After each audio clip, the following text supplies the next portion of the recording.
pedido do Alan para quem puder desligar aí todas as pessoas que possível que puderem desligar o seu microfone, tá bom? Então, vamos lá. Todo mundo está vendo no computador. Eu vou colocar em tela cheia.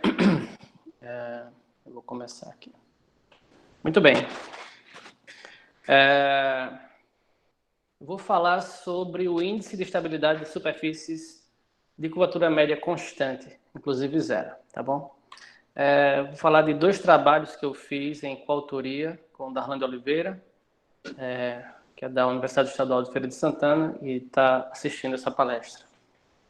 E esses 2 trabalhos já estão publicados, foram publicados esse ano, mas fizeram parte também da tese do Darlan. Então, eu vou iniciar lembrando aqui o conceito de índice de estabilidade de uma superfície. Eu vou denotar por M barra uma variedade riemanniana completa e orientada, que por simplicidade pode ser o R3. E M contido em M barra vai ser uma superfície orientada compacta, com ou sem borda. Tanto pode ser fechada sem borda como compacta com borda. Sendo orientada, ela possui um campo normal unitário globalmente definido, certo? E a gente pode, vou denotar por A segunda forma fundamental de M, que essencialmente é a derivada desse campo normal. Segunda forma fundamental é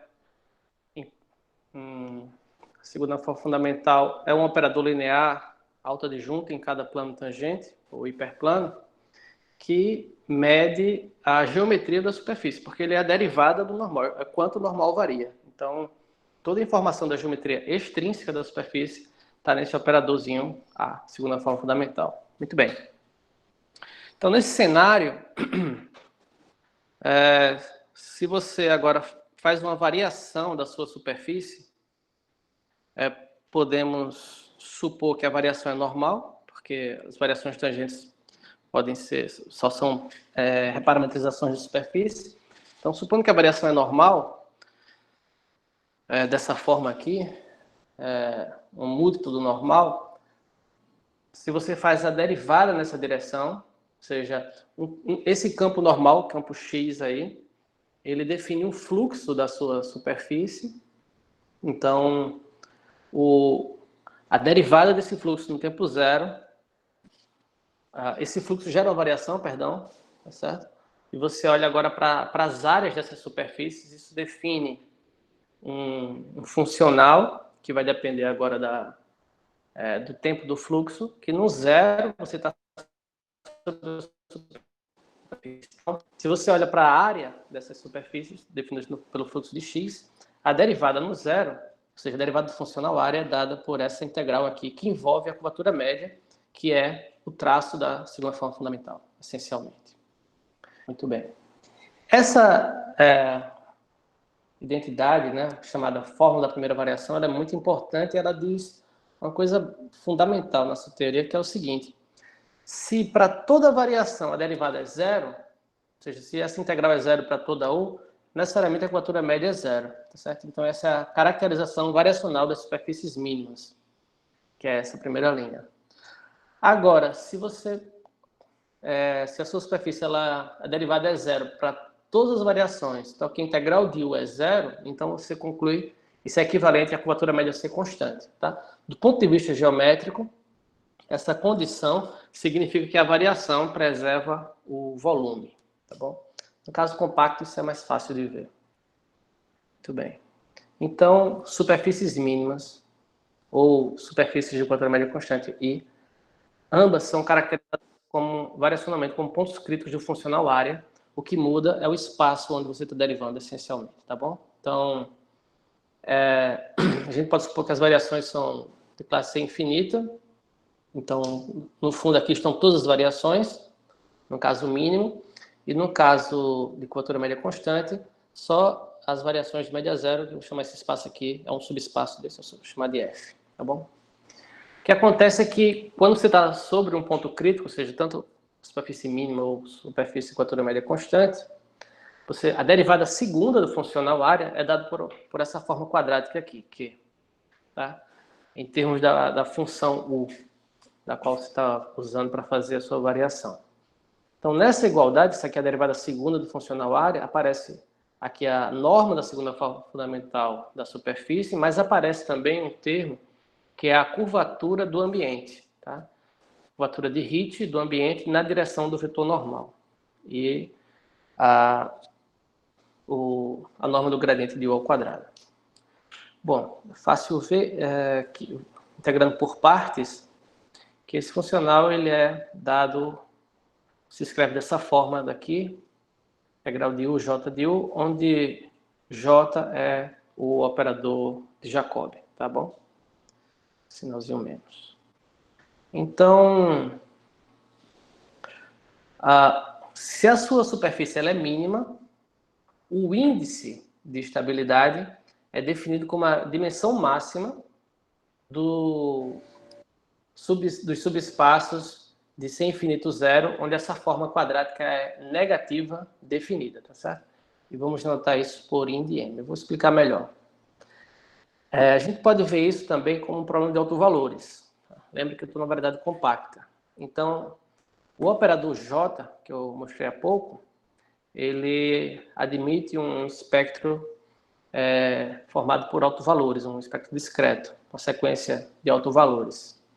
Então, o índice ele pode ser visto como sendo o número de autovalores negativos do operador menos J, tá certo? Para esse problema de Dirichlet aqui, com condição de Dirichlet no bordo.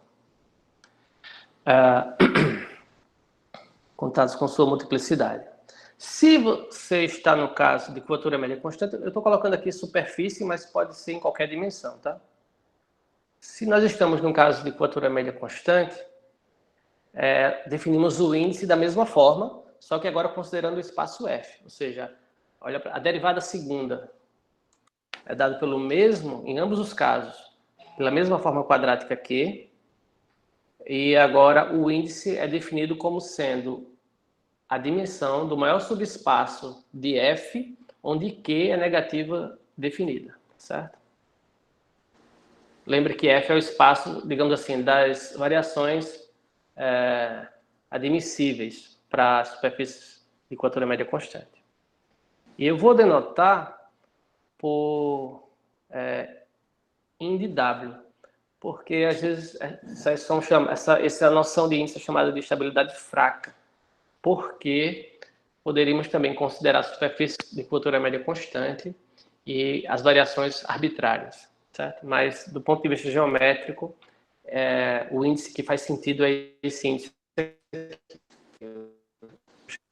fraco. A questão agora é que, como a gente tem uma condição no espaço F, o operador associado não é exatamente o mesmo, ele tem uma pequena modificação, é o operador L, e pode ser escrito dessa forma daqui, essencialmente J menos Psi, onde Psi é dada disso aqui. Isso aqui foi, por exemplo, está escrito bem explicado no artigo do João Lucas Barbosa, do Pierre Berard, em 2000, tá? Então, o índice fraco, ele é o número de autovalores negativos, agora do operador L.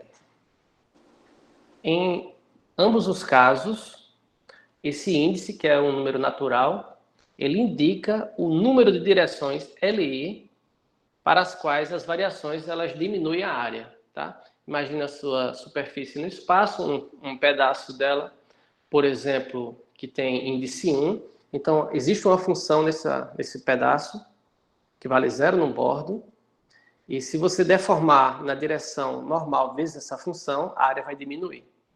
Então, quantas funções LI você tem em cada domínio, onde a área diminui, esse é o significado geométrico do índice. Em particular, quando o índice é 0, qualquer deformação aumenta a área. Nesse caso, a superfície ela é dita estável. E o fato geral, muito interessante, é que o índice de estabilidade ele está fortemente ligado com a topologia da hipersuperfície. E eu vou agora mostrar alguns resultados e exemplos nessa direção. Mas já adianto que isso é uma coisa muito interessante, porque o índice é um objeto puramente geométrico, tá certo? Mas ligado à topologia. No caso em que você tem uma superfície mínima não compacta, a gente pode definir o índice dela inteira, digamos assim, a superfície completa, tomando o limite por exaustões. Você tomou exaustão por compactos. Em cada compacto, você define o índice, como eu defini anteriormente, é o índice de uma mínima compacta, com bordo, por exemplo. Então, você toma esse limite, o índice ele é não decrescente, tá certo? Então, esse número faz sentido. Contudo, é claro que a gente pode ter casos em que o índice é mais infinito, certo? Nesse contexto aqui. Só que esse é um contexto importante, eu vou falar um pouquinho desse caso, que é o caso de superfícies mínimas. O exemplo mais simples seria um plano ou um hiperplano no Rn+1. É claro que é uma superfície mínima estável. Por que é claro? Porque o ambiente tem curvatura zero, então o HIT é zero. O plano ele é totalmente geodésico, significa que aquele operador A ele é zero. Tá? O operador de Jacobi fica só o laplaciano. Né? Então, menos laplaciano é um operador não negativo, não tem operadores negativos. Então, ele é trivialmente estável, qualquer dimensão. Tá? E aí nós temos um fato muito interessante, que é esse teorema daqui, foi provado simultaneamente pelo Manfredo Kompeng, Fischer-Kobre, Shen e Pogorelov. E esse teorema diz que a única superfície mínima completa estável no R3 é o plano. Certo? Sabemos que o plano é estável, mas é a única, não tem outra, completa. Esse teorema ele está fortemente ligado com o famoso problema de Bernstein. Né? O problema de Bernstein diz que um gráfico inteiro mínimo é um plano ou não. Então, todo gráfico, se a superfície mínima é um gráfico, então ela é estável. Certo? Então, esse teorema aqui, ele generaliza o teorema de Bernstein, porque todo gráfico é estável, mas, teoricamente, nem toda superfície estável é um gráfico. Né? A questão é que o teorema de Bernstein, ele só vale para hipersuperfícies até o R8. Do R9 em diante, existem gráficos completos, inteiros, que não são planos, são mínimos gráficos, superfícies mínimas que são gráficos e não são planos, certo? Então, em particular, existem hipersuperfícies estáveis, no R9, por exemplo, essas são planares. Então, não tem chance desse teorema ser válido do R9 em diante. Contudo, existe essa conjectura que as mínimas estáveis até o R8 são planos. Tá? No caso de gráficos, isso foi provado. Essa é toda aquela teoria de Giorgi, Bombieri, Giuster, aquela escola italiana que trabalhou isso na década de 60. Bom, voltando agora para os exemplos, o catenoide é uma superfície mínima de rotação, a gente já viu, e o catenoide ele dá para provar que tem índice 1. Existe outra superfície que tem índice 1 chamada superfície de Enneper. Ela é conhecida também porque existe uma parametrização dela dada por apenas polinômios de grau menor ou igual que 3. Ela também tem índice 1 e tem um teorema de classificação nesse caso, Lopes e Royce, que as únicas superfícies mínimas em R3 de índice 1 são essas duas. Tá? O helicoide, essa superfície aqui, conhecida também, ela tem índice infinito. Não é difícil de verificar que qualquer superfície mínima periódica tem índice infinito. Tá? Tem como usar o teorema do Carnot-Peng, que eu mencionei há pouco, e o fato dela ser periódica. Vou deixar como exercício porque tem muita coisa para falar. A famosa superfície mínima de Costa, de Celso Costa, descoberta na tese dele, tem índice 5, eu não coloquei aqui, mas foi provado por Nayatani. Ainda não tem um teorema de classificação dela pelo índice, tá certo? Eu queria mencionar esse resultado aqui da década de 80, foi provado também simultaneamente pela Doris Fischer-Kobre e o Robert Gulliver, em 85. Se o ambiente tem curvatura escalar maior ou igual que zero, e M é uma hipersuperfície mínima completa de índice finito, então essa superfície ela é difeomorfa a uma superfície de Riemann compacta, onde a gente remove uma quantidade finita de pontos. Então isso dá um pouco da estrutura topológica da superfície, como eu tinha mencionado naquele fato geral, tá certo? Ocorre que, no caso particular do R3, que está nessas condições, essas duas condições são equivalentes. Então, na verdade, ela tem uma superfície mínima em R3 completa, tá? Tem índice finito, se somente se tem curvatura total finita, nesse sentido aqui, se somente se ela é difeomorfa, conformemente difeomorfa, uma superfície de Riemann compacta, menos o número finito de pontos. Observe o seguinte, então nesse caso, superfícies mínimas de índice finito, por exemplo, no R3, elas são difeomorfas a uma compacta. Então você pode olhar o gênero dessa compacta, da qual ela é difeomorfa, tá? Esses pontos que você remove, eles são chamados de fins da superfície. Por exemplo, no caso do catenoide, seria uma esfera menos 2 pontos, e essas duas partes do catenoide são os fins. Eu tenho aqui, não sei se vocês estão me vendo, a superfície de costa, que eu mostrei agora há pouco. Ela é difeomorfa a um toro menos 3 pontos. Então ela tem gênero 1 e tem 3 fins. Bom, então é isso que acontece com as superfícies de índice finito no R3, completas, tá? Então, tem índice finitos, resumindo, é equivalente a ter topologia finita a menos de uma compactificação. Aqui é uma imagem de outra superfície da família da superfície Costa, chamada superfície de Costa-Hoffmann-Mix. Então, a gente sabe que ela tem topologia finita, portanto, tem índice finito. Agora, tem esse resultado da Fischer-Kobre e do Gulliver, que, digamos assim, é um resultado mais qualitativo, tem umas versões muito interessantes digamos assim, quantitativas. Primeiro, esse resultado do Antônio Royce. O resultado eu simplifiquei, mas se a superfície tem índice finito, então vale essa cota, tá certo? Em particular, o gênero da superfície, da compactificação de M, é limitado essencialmente pelo índice.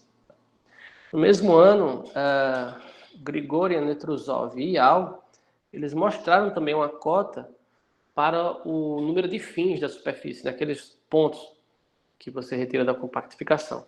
Agora, essa cota daqui, ela é válida no caso que a M ela é mergulhada, ou seja, ela não pode ter autointerseção, tá bom?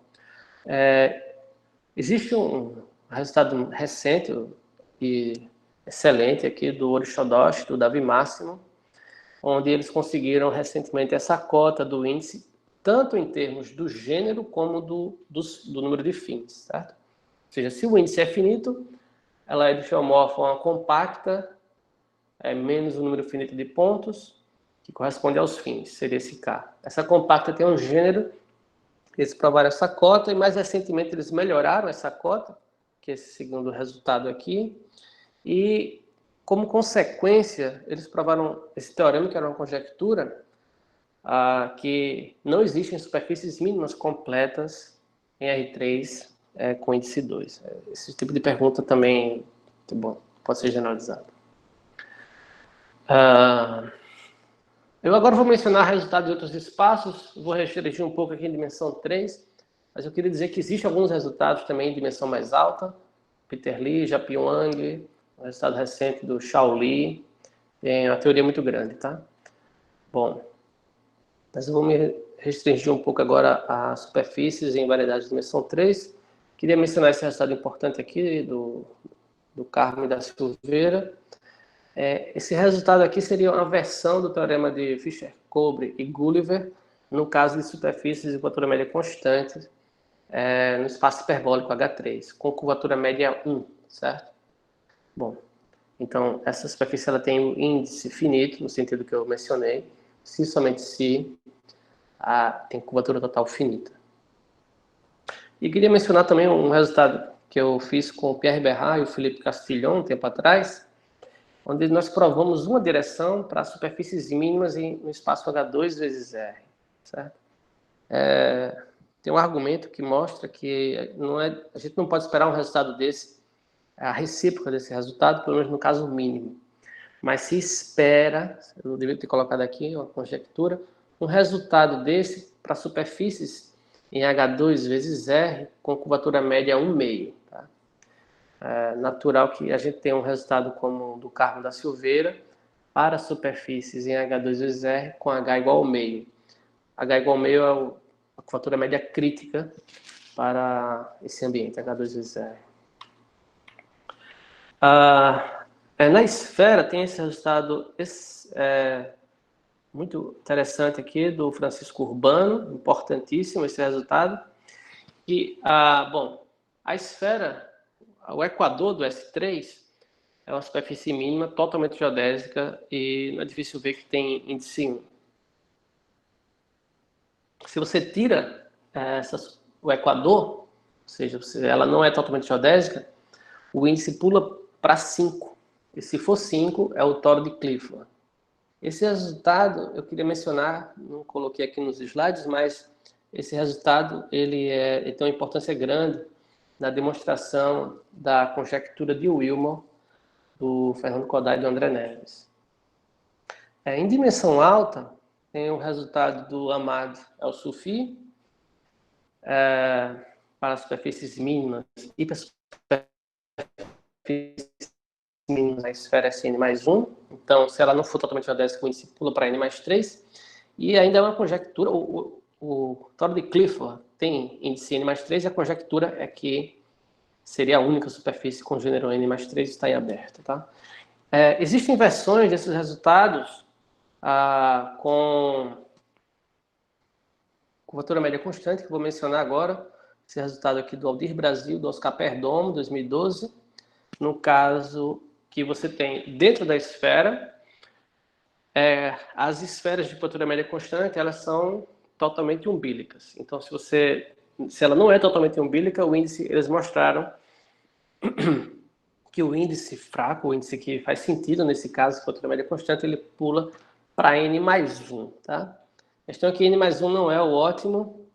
Agora, se você supõe, além da curvatura média ser constante, que a curvatura escalar é constante, por exemplo, eu queria mencionar esse resultado do Luiz Alias, Aldir Brasil, Oscar Perdomo, eles mostraram que o índice é maior ou igual que N mais 2, e se vale a igualdade, é o Toro de Clifford de curvatura média constante, tá? Também é uma conjectura de que esse índice caracteriza os toros de Clifford com curvatura média constante, completamente aberta. Muito bem. Esses resultados que eu mencionei, eles estimam o índice para superfícies na esfera, essencialmente pela dimensão. Então, tem esse resultado aqui do Alessandro Savo, 2010, onde ele obteve um resultado do tipo Royce para superfícies mínimas compactas em S3. Observe que agora a gente, já é uma superfície, então a gente pode falar, por exemplo, diretamente do gênero dela, tá? Não tem mais aquela parte de compactação, ela já é compacta, fechada, sem borda. Compacta sem borda. Então, ele mostrou essa cota, que o índice é maior ou igual do que o gênero sobre 2 mais 4, para superfícies mínimas em S3. Observe que, por exemplo, quando o gênero é 1, tipo um toro, o índice é maior ou igual que 5, então tem aquele resultado do urbano que eu mencionei. Tá? E ele também provou em dimensão mais alta, se você tem uma hipersuperfície mínima compacta em SN mais 1, compacta sem borda, então é possível limitar o índice essencialmente pelo primeiro número de Bethe. Tá? O primeiro número de Bethe dividido por esse número binomial, mais N mais 2. Né? Então, o primeiro número de Bethe é um invariante topológico também. E, por exemplo, em dimensão 2, isso aqui é 2 vezes o gênero. Tá? Se você colocar a dimensão 2, essa cota acima aqui ainda é melhor. Por isso que eu coloquei separadamente. Ligado a esse teorema, ou a esses dois teoremas, eu queria mencionar a conjectura de Marcos Neves, que é a seguinte. Eles conjecturaram que, dada uma variedade riemanniana com curvatura de Hit positivo, existe uma constante universal que só depende da variedade ambiente, m barra, tal que o índice de Morse é maior ou igual do que essa constante vezes o primeiro número de Bethe para qualquer hipersuperfície mínima compacta em m barra. Então, seria uma cota para qualquer hipersuperfície mínima, uma cota uniforme. Tá? Uma coisa importante aqui nessa desigualdade que o Fernando me mencionou que tem interesse é saber, por exemplo, em particular, isso mostra que o índice é limitado inferiormente por uma função linear do primeiro número de Bethe ou da topologia, tá? Quero dizer que essa conjectura foi provada, foi confirmada em vários casos, classe grande de casos, nos trabalhos Ambrosio, Carlotto, Sharp, Mendes e Hadesh, Gorodsky, Mendes e Hadesh, especialmente em muitos casos, assim, variedades com certas simetrias, como, por exemplo, as variedades simétricas de posto 1, de rank 1. Bom, tem a versão forte também, queria mencionar, a versão seria você limitar o índice por uma constante vezes a soma dos primeiros números de Bethe. Tá? E, bom, mais difícil, mas recentemente o Antoine Song provou que vale uma desigualdade dessa, mas a constante C depende linearmente da área de M. Tá? Um passo extraordinário, mas a conjectura, no seu caso geral, continua. Agora eu queria falar, então, falei bastante. O meu objetivo aqui é falar mais sobre superfícies de curvatura média constante. Então, ver os exemplos, né? Não existem mínimas compactas em R3, mas existem superfícies de curvatura média constante, compactas, né? As esferas, por exemplo, são superfícies de curvatura média constante e não é difícil verificar que elas são estáveis, certo? Isso em qualquer forma espacial, em qualquer dimensão também. Mas tem esse teorema do Lucas Barbosa, Manfredo do Carmo e Johann Eschenburg, que são as únicas, ou seja, as esferas geodésicas, em qualquer forma espacial, R3, S3, H3, são as únicas superfícies compactas de curvatura média constante que são estáveis, tá certo? Significa que a gente não, vou fazer uma piada, não consegue fazer bolhas de sabão no formato de toros, por exemplo, porque, do ponto de vista físico, elas são estáveis. Muito bem. Depois das esferas, nós temos os toros de Wente, ou de Vente, depende que foram descobertos por Henri Wente. São toros de curvatura média constante, e pelo teorema de Alexandrov, necessariamente eles não são mergulhados. Se curvatura média constante mergulhada, sem autointerseção, só as esferas. Então, todos os exemplos têm autointerseção. Esse exemplo aqui ficou muito famoso, foi o primeiro exemplo nessa direção. São as imagens muito bonitas, mas são bem enroladinhas. Eu queria mencionar, inclusive está aqui presente na sala, um trabalho 2001 do Levi Lopes Lima, do Vicente Souza Neto, o Vicente que está aqui na sala, o Wayne Rosman. Dentre outras coisas, eles estimaram o índice desses toros de Wente, tá? E nesse artigo eles mencionam que, na verdade, eles provaram que o índice é maior ou igual que 8, mas eles acreditam que o índice seja maior ou igual que 9. Eles não conjecturaram, mas no artigo eles mencionam isso. A gente também, eu já mencionei antes, né, temos os toros de Clifford, de curvatura média constante S3, e eu já mencionei que eles têm índice 4. E eu queria dizer também que existem muitos exemplos de superfícies compactas com curvatura média constante, tanto em R3 como em S3. São exemplos mais complicados, eu não tenho umas imagens aqui, mas para gênero maior ou igual que 2, isso foi provado por Nicolas Capoleias em 2 trabalhos, e em S3 por Butcher e Pacar, 2007, em os 2 trabalhos usando a teoria de colagem. Tá? Vou colocar aqui uma imagem, mas os índices dessas superfícies elas não são conhecidos. Essa imagem daqui, na verdade, seria uma representação de uma das superfícies de Lawson, que são superfícies mínimas em S3.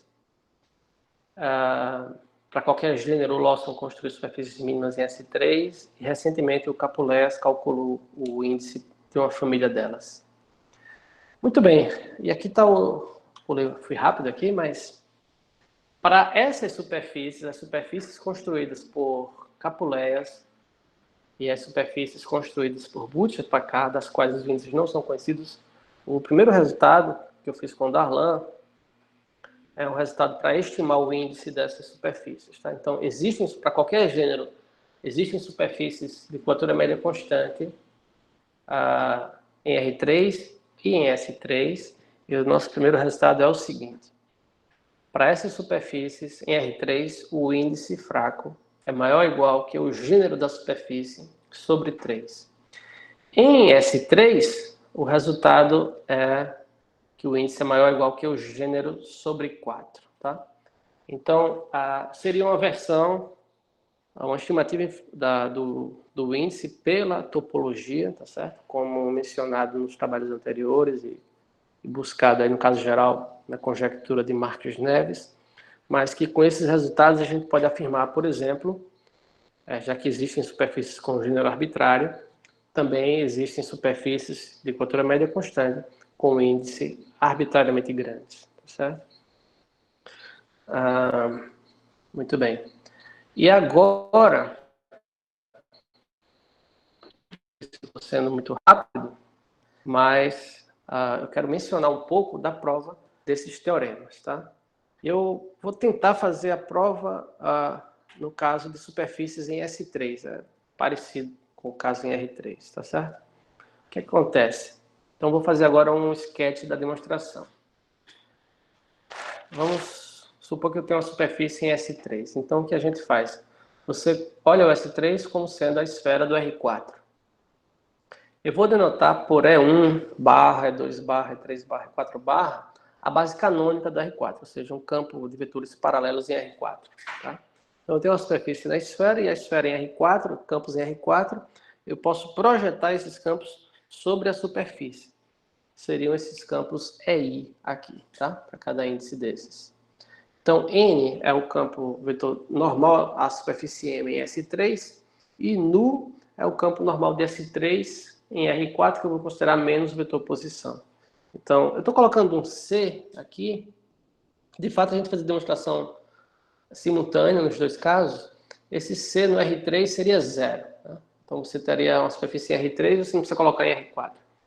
E na esfera, esse C vai ser 1. Tá certo? Mas eu vou deixar aqui para a gente perceber a demonstração praticamente nos 2 casos. As coordenadas aqui, então isso aqui são simplesmente as coordenadas do vetor normal e as coordenadas desse campo também normal, campo nu, certo? Eu vou denotar por GI as coordenadas do vetor N e FI as coordenadas do vetor nu, respectivamente. Muito bem, então eu escrevo aqui esse campo assim, fica mais enxuto, certo? Então, simplesmente GI e FI são as coordenadas desses campos que eles estão aí do lado. Muito bem. Agora você considera um campo arbitrário tangente à sua superfície M. E eu vou denotar, porque é bastante útil, vou denotar por ômega. Dado um campo, você tem a forma dual a esse campo, tá certo? A ideia da gente, inspirada nos trabalhos do Antônio Reus e do Alessandro Savo, é a gente olhar para as coordenadas de um campo sobre a superfície em termos desses campos aí que eu defini anteriormente. Tá? Então, essas coordenadas que vão servir para a gente como funções testes quando a forma associada é harmônica. Ou seja, essas são as funções testes. Você pode definir ela como o produto interno daquele campo aí com o campo xi, ou equivalentemente, né, usando dualidade, a sua forma atuando no campo tangente EI. Então, no caso de superfícies em S3, nós vamos ter 4 funções. Se fosse uma superfície em R3, teríamos essas 3 funções. Importante aqui, um detalhe fundamental é que essa função ela está definida na superfície inteira. Então, eu vou usar essas funções como funções testes, o que eu preciso é calcular aquela forma quadrática, ou o operador de Jacobi, sobre essas funções. Para isso, tem esse lema fundamental, que eu não vou demonstrar aqui, é uma conta grande, tá? Ou seja, basicamente calcular o Laplaciano dessas funções explícitas. E nesse lema, a gente usa de uma forma fundamental a fórmula de Bochner. Ela aparece naturalmente, a fórmula de Bochner para formas, tá certo? E eu mantive aqui, vai aparecer aqui o Laplaciano do campo, ou equivalentemente o Laplaciano da forma, que no caso, quando supusermos que a forma é harmônica, essa parte vai sumir. Eu escrevi aqui 3 mais C de novo para enfatizar, né? No R3 seria até 3 e em S3 essa soma vai até 4, tá? Outra coisa que eu queria observar também, né? Em dimensão 2, o operador, a segunda forma fundamental, mas na verdade é uma matriz simétrica qualquer, satisfaz essa identidade. Então essa identidade aqui foi fundamental também na demonstração desse lema. Por que eu estou mencionando isso?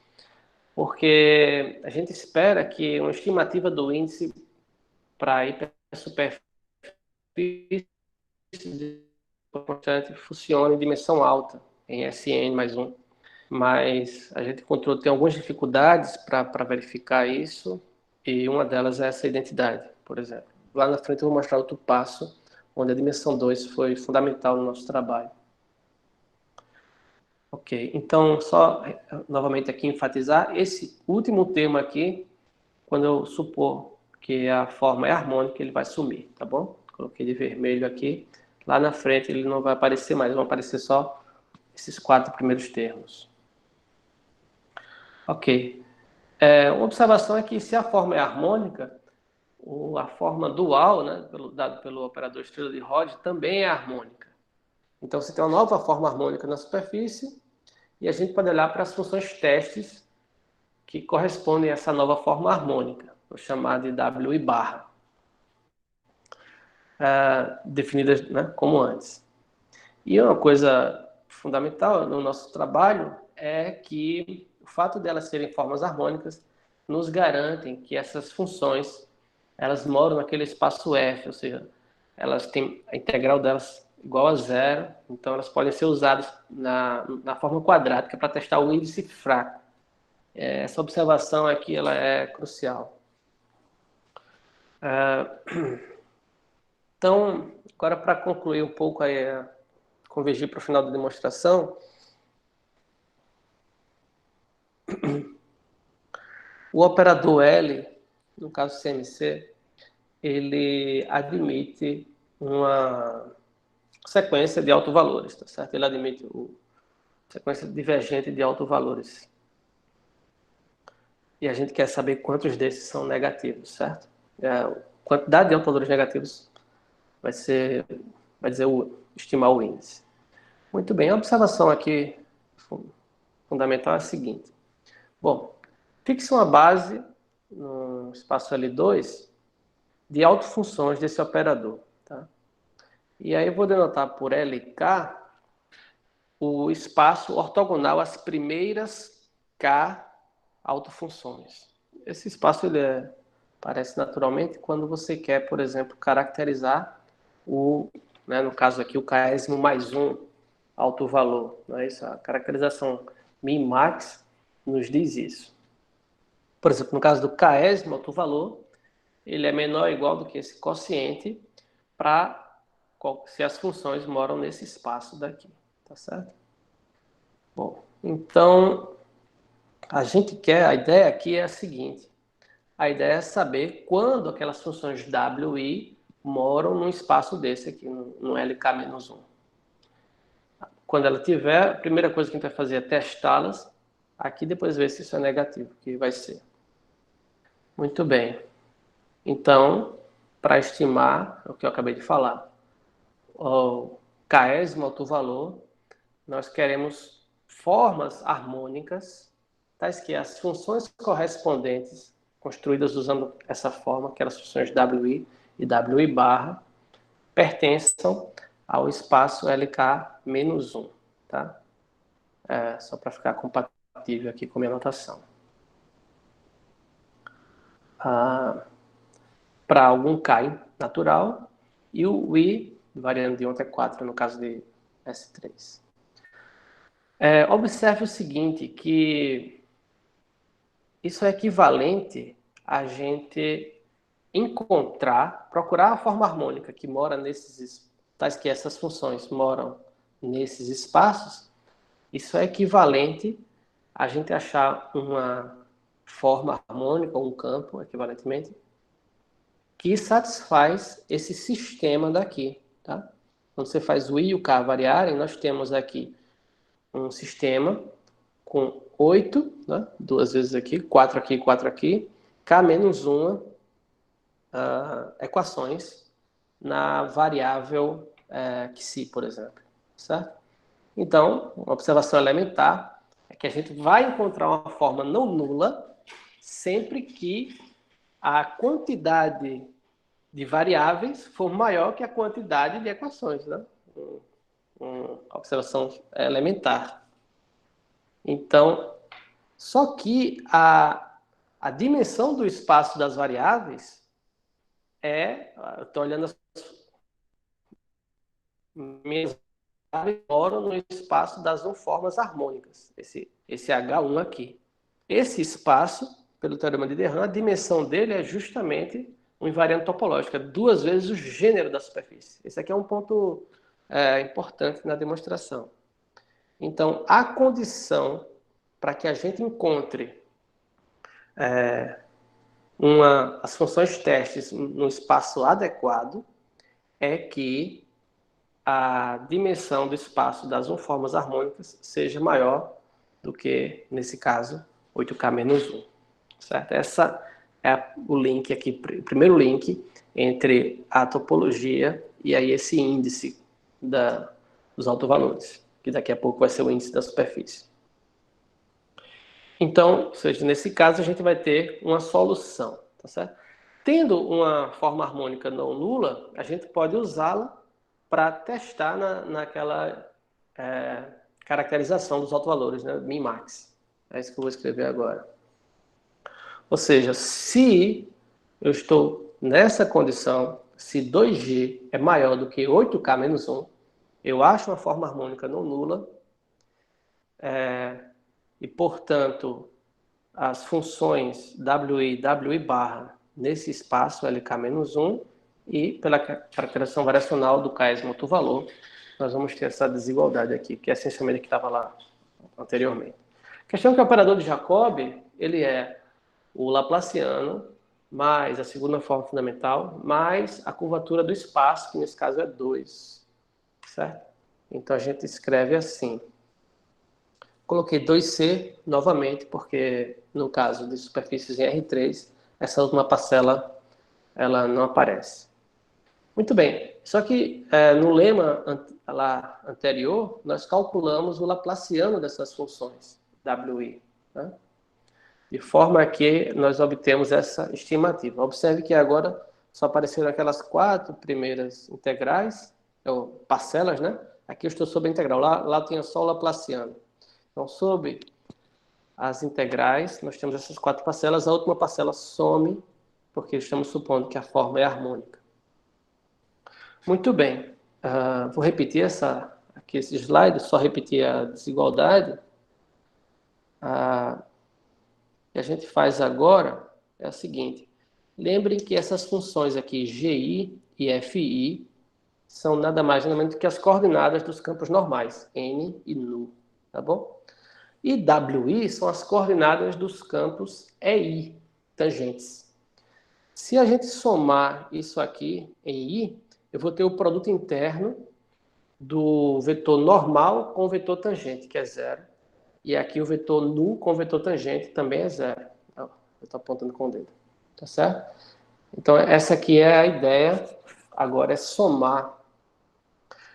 Na primeira integral, nós obtemos a norma do campo Xi. Né? Na segunda também. Nessa terceira integral, nós obtemos esse produto interno. Tá ok? Porque WI é o produto interno de Xi com EI. Então, quando você somar na base, vai ter o produto interno de Xi com A de EI, essa integral. E as últimas duas integrais, elas somem. Tá bom? Então, essa desigualdade ela é muito importante aqui. Acontece agora é que a gente pode fazer a mesma coisa com outro campo, com o campo usando estrela de ômega nas funções que eu chamei de W e barra. Bom, então aqui eu coloquei as duas desigualdades. O que acontece é que quando a gente faz a mesma coisa usando o estrela de ômega, o campo que nós obtemos ele tem a forma harmônica, perdão, você tem a forma ômega, estrela de ômega é uma forma que tem a mesma norma. Então, essas primeiras parcelas, você vai ter o mesmo número aqui, a norma de Xi você obtém. A última parcela é que vai ter agora o Xi barra, A de Xi barra. Essa é a diferença. A questão é a seguinte, é que esse campo Xi barra, ele é ortogonal ao campo Xi. É a rotação de 90 graus do campo Xi. Então, eles são dois Xi e Xi barra, em cada ponto, formam um par de vetores ortogonais com a mesma norma. Então, a gente pode usá-los para somar essa última parcela, né? Então, quando você somar, é essencialmente o traço da segunda forma fundamental, tá? Esse truque aqui a gente aprendeu num artigo do Antônio Royce sobre superfícies com bordo, outra média constante com bordo. Vou mencionar lá na frente. Então, esse truque aqui é fundamental. E nesse ponto eu queria mencionar que esse truque também, novamente, ele só vale em dimensão 2, certo? A gente consegue uma desigualdade parecida em dimensão arbitrária, mas a gente não consegue eliminar um termo desse tipo, porque não consegue fazer isso em dimensões maiores. Muito bem. Então, quando você, somando essas duas desigualdades aqui, essa última integral aqui vai ser essencialmente duas vezes a norma de H ao quadrado vezes a norma de Xi ao quadrado, certo? Então vai somar com essa parte daqui. E a gente obtém essa desigualdade aqui. Observe que, no caso, com cultura média constante não nula, isso sempre é negativo, né? Então a gente conclui o seguinte, que nesse contexto, o késimo autovalor do operador de Jacobi, ou do operador L, aqui é L, é negativo. Então, por definição, o índice fraco de M é pelo menos K, tá bom? Agora vamos observar o seguinte, o K ele foi escolhido como sendo o maior inteiro, onde valia essa desigualdade. Eu escrevi assim agora, 6 mais 2C. No caso era 8, na esfera é 8, e no espaço euclidiano é 6. De forma que você tem que o K é maior ou igual do que G, né, sobre 3 mais C, ou seja, G sobre 3 no espaço euclidiano e G sobre 4 na esfera, e essa seria a conclusão aqui do sketch da demonstração, tá bom? Basicamente dos dois teoremas. Queria mencionar aqui o seguinte, a gente pode fazer essas contas sem supor que a forma ou o campo é harmônico. Nesse caso, a gente consegue provar uma desigualdade sobre os autovalores do operador de Jacobi e os autovalores do operador laplaciano agindo em formas. Seria esse resultado aqui. Tá? Então, seria um resultado mais geral sobre comparações, no caso de superfícies, com curvatura média constante. O Alessandro Savo provou uma desigualdade dessa também, por caso mínimo. Ok. Eu queria também mencionar alguns resultados de desenvolvimentos recentes nessa direção, no caso fechado. O meu estudante, Robson Santos Silva, defendeu a tese agora recentemente, em fevereiro ou março, não lembro, e ele obteve estimativas inferiores para o índice em termos de topologia, tanto no caso mínimo como no caso de curvatura média constante, para superfícies imersas em 3 variedades que admitem um referencial ortonormal de Killing, chamada propriedade de Killing. Não existe uma classificação ainda dessas variedades, mas é uma demonstração, se o resultado dele escapa, usa esse referencial para não colocar a superfície dentro do espaço euclidiano, e ele obtém, assim, como subproduto da tese, alguns resultados que já eram conhecidos e um resultado novo que foi uma estimativa do índice para superfícies no espaço RP3, certo? O tório T3, a esfera, o espaço euclidiano estão nesses... admitem um referencial de Killing, né? Mas esse resultado aqui, por exemplo, é completamente novo. E a demonstração dele também é legal porque unifica todos esses ambientes, nesse caso. Em um trabalho também em andamento, o Diego Adalto, que é aluno do Márcio Batista, e o Márcio, eles provaram uma estimativa no caso de subvariedades na esfera e também variedades simétricas, como as que foram tratadas no trabalho de Ambrosio Carlotto Sharps, em termos de um primeiro número de Bethe. Tá? Ou seja, tem uma subvariedade mínima, qualquer variedade, ela também é ponto crítico do funcional área. A segunda variação agora, ela pode ser vista sobre seções do fibrado normal, então é possível também definir um índice nesse caso. Só que, ou seja, agora você trata sobre seções de fibrado normal, como a codimensão é alta, você tem que testar campos, certo? Então, eles obtiveram a estimativa nesse caso também.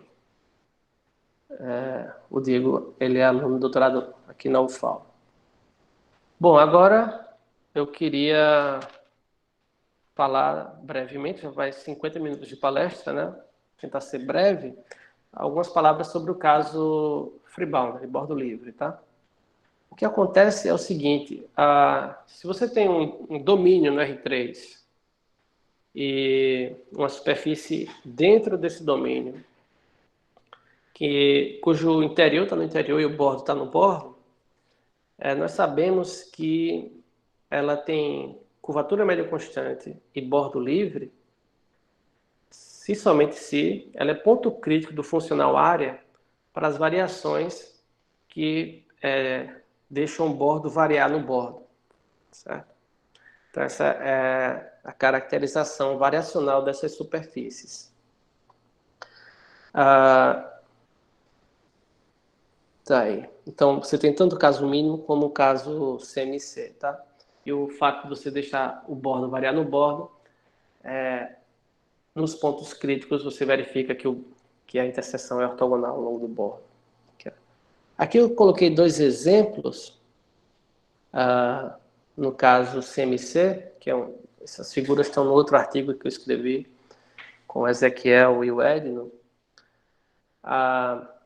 Bom, aqui seria uma calota dentro da esfera, e aqui parece um catenoide, que também existe o catenoide crítico, famosíssimo, mas aqui é um pedacinho de um nodóide, uma superfície de curvatura média constante. Existem superfícies assim, de curvatura média constante, que intersectam ortogonalmente o bordo. Ok? Se eu denoto por eta, o vetor conormal de M, ou seja, tangente a M e ortogonal ao bordo, a derivada segunda do funcional área é dada por essa forma quadrática, que agora tem termos novos. Esse 2i bordo de W é a segunda forma do bordo. Bom, Acontece também que a gente tem um espaço interessante, que seriam das formas fechadas e cofechadas, que são tangentes ao bordo. Está aqui o chamado W1T. E é conhecido que a dimensão desse espaço é um invariante topológico que ligado à topologia dessa superfície. Então, a superfície M aqui é uma superfície compacta com borda. Então, ela tem gênero e tem uma quantidade finita de componentes no bordo. Então, a dimensão desse espaço é 2G mais K menos 1. Essa é a ligação. Diante disso, a ideia é seguir os passos anteriores. Tá? Mas eu queria mencionar que, nesse contexto, o Ambrosio Canotto Sharp, em outro artigo muito importante, eles obtiveram estimativas para o índice de hipersuperfícies mínimas de bordo livre em corpos convexos do espaço euclidiano, usando essas formas harmônicas tangenciais.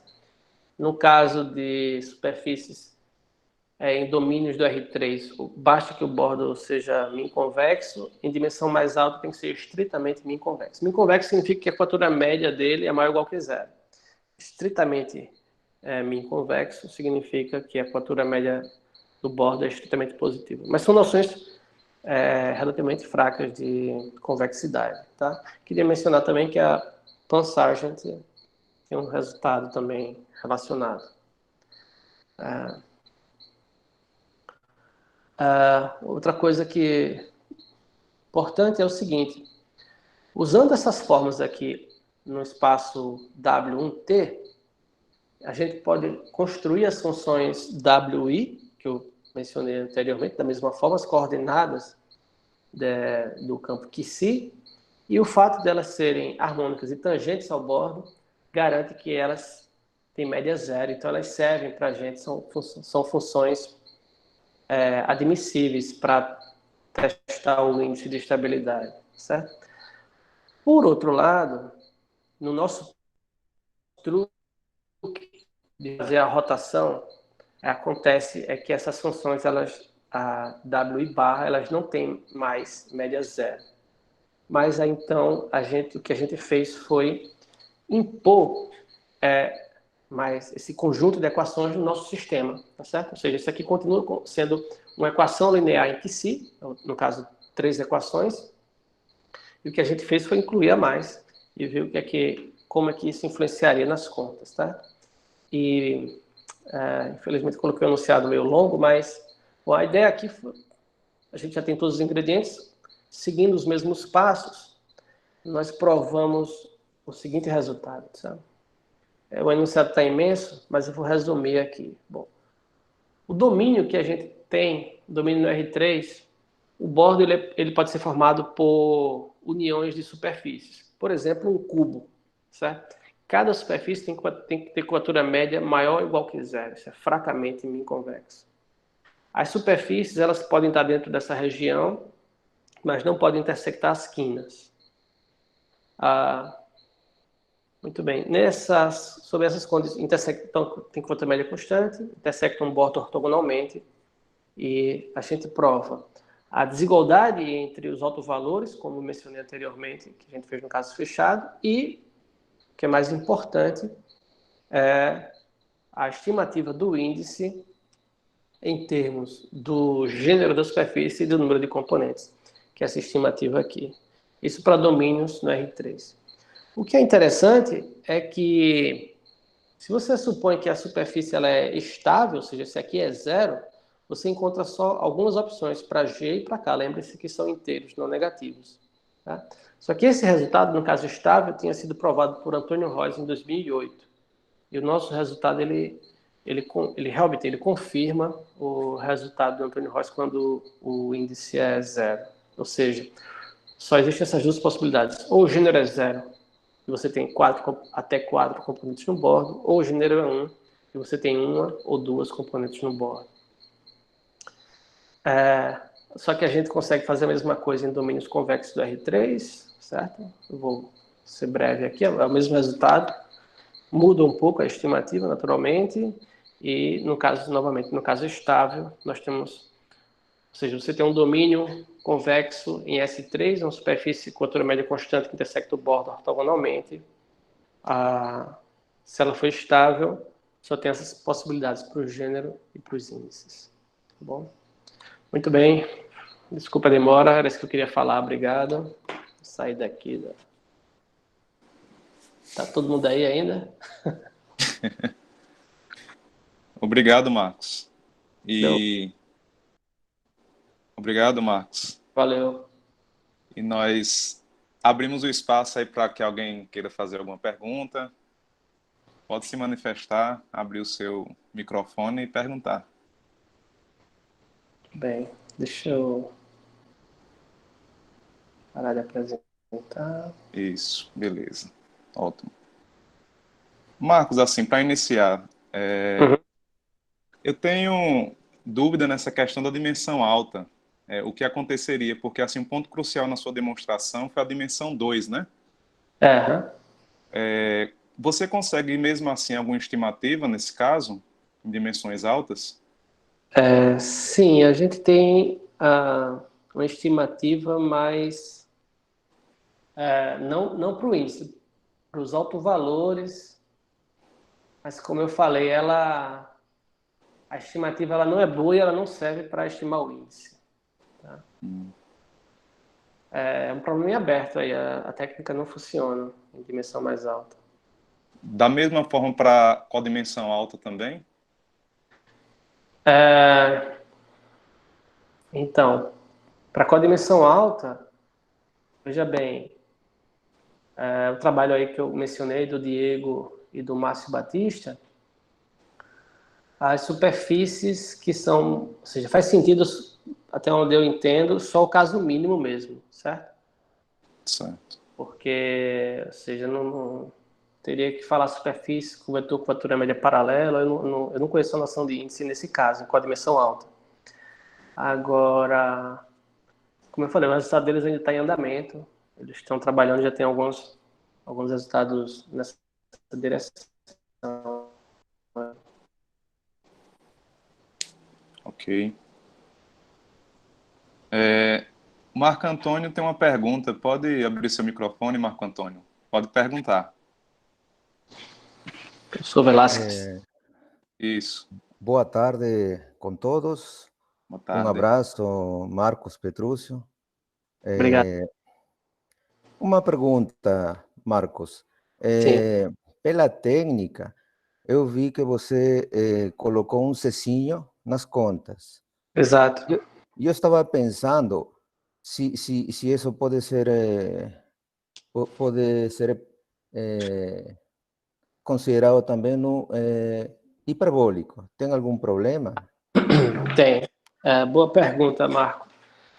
O que acontece é o seguinte, né? A gente não tem um passo lá da demonstração que você considera uma imersão, ou a superfície está em R3, ou ela está em S3 e você mergulha em R4, certo?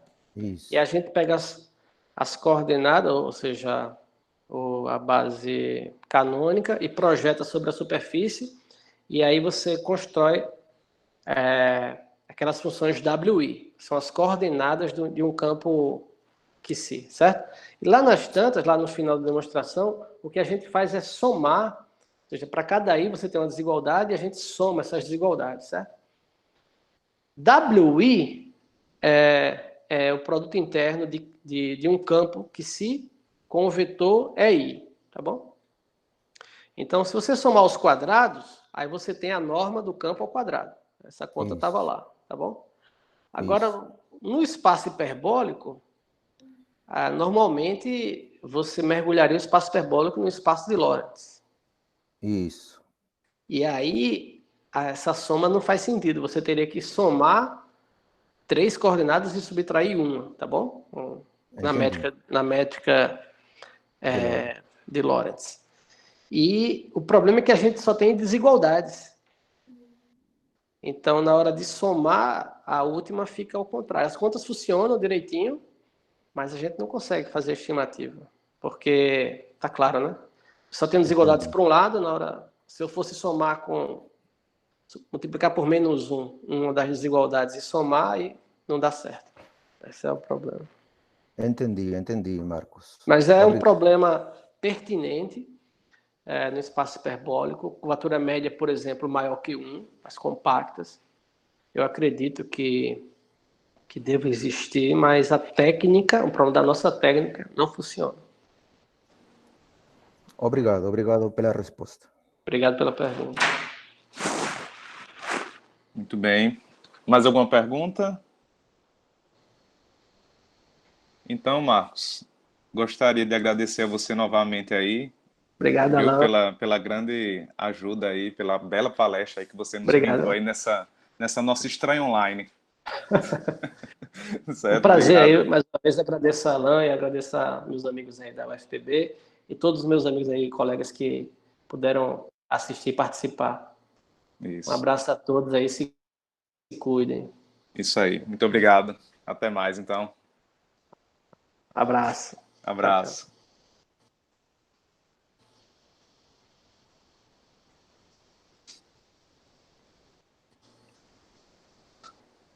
Como é que...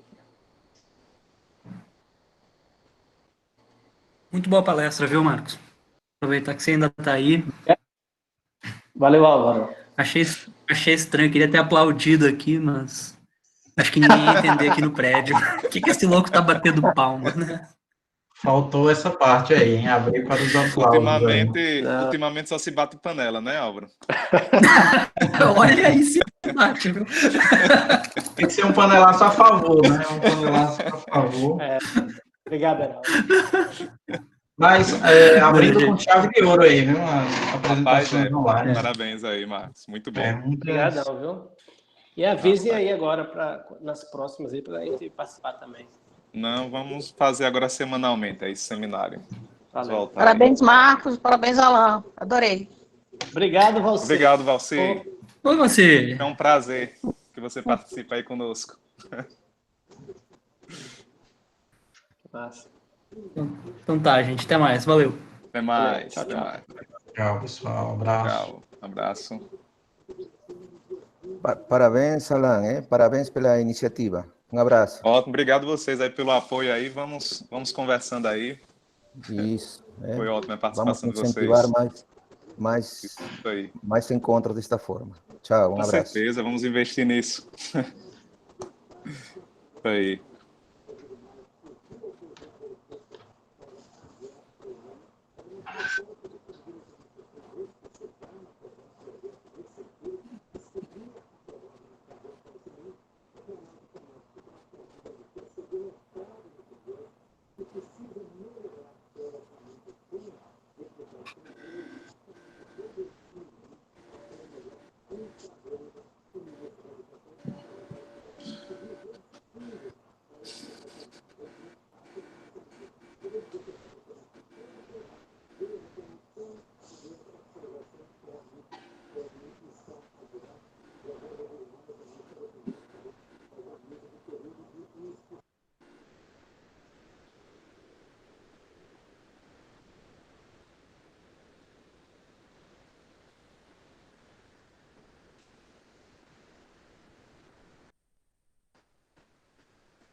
Você está sem som, Fagner.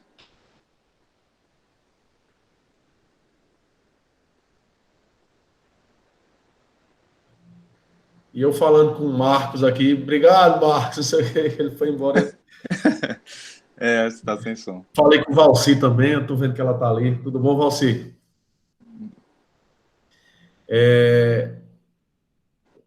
Alan, depois a gente pode até enviar para algumas pessoas aí o link do seminário, né? Quem quiser ficar sabendo lá do... Aí a gente pode enviar aí. Mas aí por e-mail também, né? O pessoal, você tem uma lista grande aí de e-mail e... Tem uma lista grande do pessoal. Mas então acho que funcionou bem, viu, Fagner? Pelo menos por aqui funcionou muito bem, assim, o aplicativo, né? É como a gente estava falando, né? Não é tão completo quanto o Zoom, mas é como eu disse, é o segundo melhor, eu acho. Eu acho que para esse tipo, assim, atendeu bem, sabe? Acho que atendeu bem. E a gente teve aí 135 pessoas. Simultaneamente foi. Foi o mesmo que eu anotei. 133, não foi? Eu acho que eu anotei. Eu anotei o máximo 133. No máximo foi 133. Não, foi bacana, acho que foi bacana. Vamos ver se os alunos assinaram a lista, né? E depois eu quero ver essa questão da gravação também, porque eu coloquei para gravar. Eu acho que pode parar, eu acho, inclusive. Certo. Vou até parar aqui a gravação. A gravação será salva no Google Drive.